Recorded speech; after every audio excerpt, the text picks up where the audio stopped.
doing to society. I spoke about it on Aiden Ross on his podcast, and I spoke about how the internet as a whole has changed the world. I'm old enough to see it.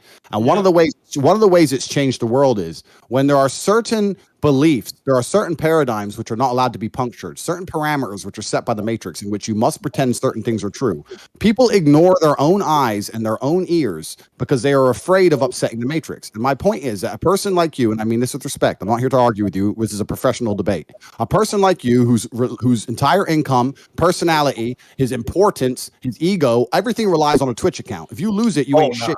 If you lose it, you ain't shit. And the problem is that you could be in 10 car crashes driven by 10 different women, and you will still not come here and say women can't drive as well as men because you are afraid. You are not non-biased. You are sitting here inside of parameters that you must conform to or you don't exist. I don't give a fuck. That's the difference between you and me. That's why I say things other people don't.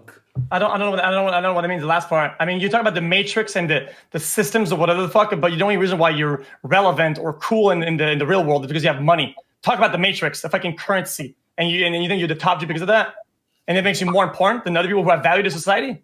I'm not only the top G because I have money. In fact, I think I talked about this with Aiden Ross as well. I talked about how money is an amplifier. Money alone will not make you significant or important. I talked about how money will amplify. I was the before I was rich. I was the man before I was rich, and then I got rich on top.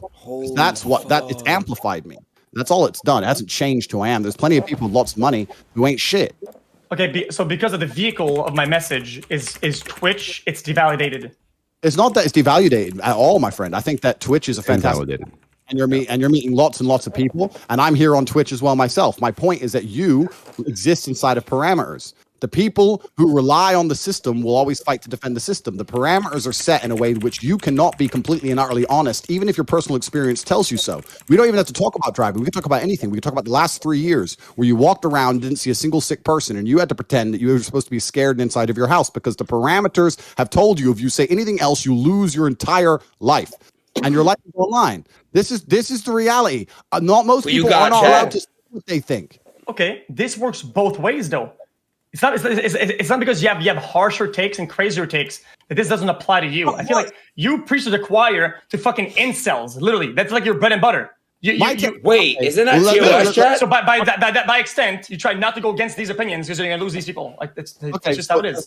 So that's an interesting point of view, and we'll go into it in a second. But first things first, I want to clarify because, as I said, I'm a professional, and this is a professional debate. My takes are not harsh or extreme. Every single man, every single sports club, every single football team, every single group of men sitting around having a drink will make a joke about how women can't drive. Every single fucking one. So to sit here and pretend I have some extreme view is bullshit. It may be extreme on the internet where people are afraid. I broke internet, just lagged out. Oh my god, this is getting really good too. Hold on.